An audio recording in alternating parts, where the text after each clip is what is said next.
Well, we're going to finish with another new Disney Plus drama series. This one is called Murdaugh, Death in the Family. And here's a clip. The Murdaughs are a South Carolina legal dynasty. Y'all know me. I'm an honest man. Oh, you cheating bastard. It's only cheating if you get caught.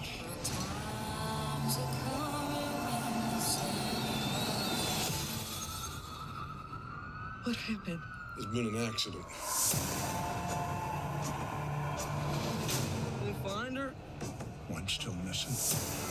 So many people will know this story already, and I'm going to try and talk about it without giving too much away, although it's easy to look up because this is based on a true crime story. And this is about a family, a very well-connected family.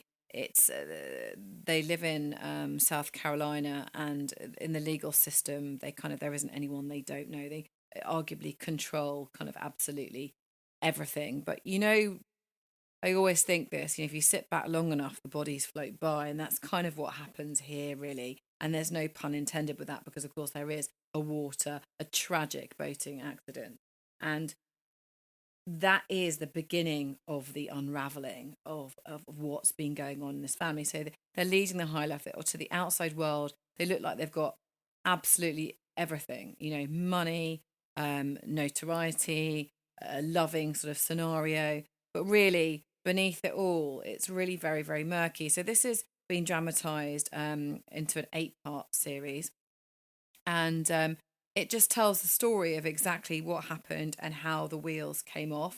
And it all starts when their teenager, the Murdaugh's child, Paul, one of them, crashes the family boat into a bridge. Several friends on board, he was drunk, and he was charged with being under the influence while piloting the boat. But while there are the family start filing lawsuits, the Murdaughs want to stop all of this. They want and have total control. But whilst that's going on, there's another tragedy, and I'm not sure whether I should say this bit or not. I feel like I'm just giving too much away. But essentially, there's murders, and it's very well done. This, I mean, as I say, it's not difficult to look up the story. You may well be aware of this story. But I think it's really well done because, of course, it is around this sort of horror season at the moment. Halloween is coming up, and there is a sort of element of fear based throughout this, although the story is really murky and horrid. And this has got this sort of, it's really quite jumpy in places. The music is really atmospheric.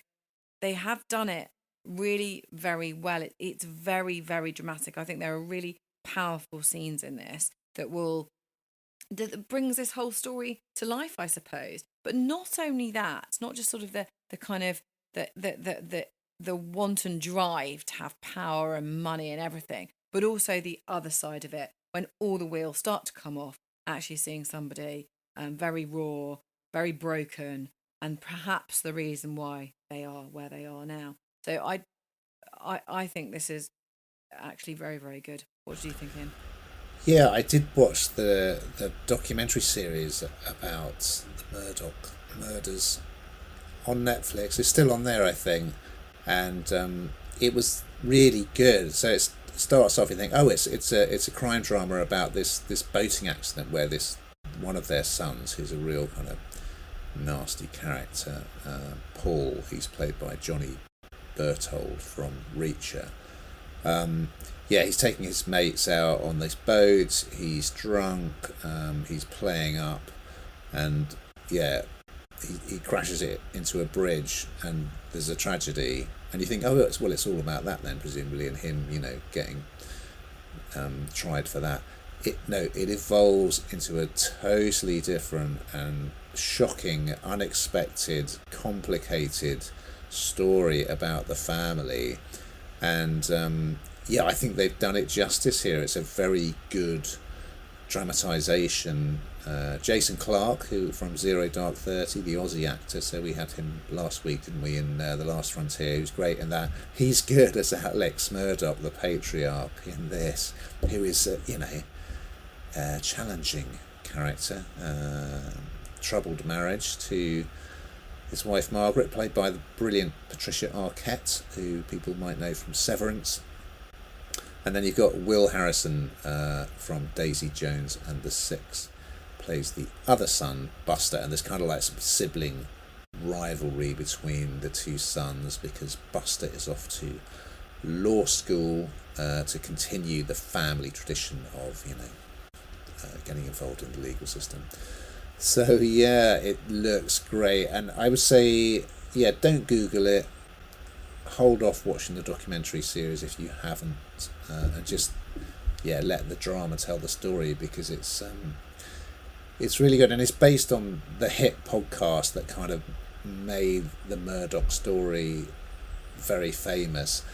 And one of the journalists who did the podcast was heavily involved in the series, and her character appears in the series, and she's played by Brittany Snow from Pitch Perfect 2. So highly recommended. It's really well done, and it's, oh my god, what a story.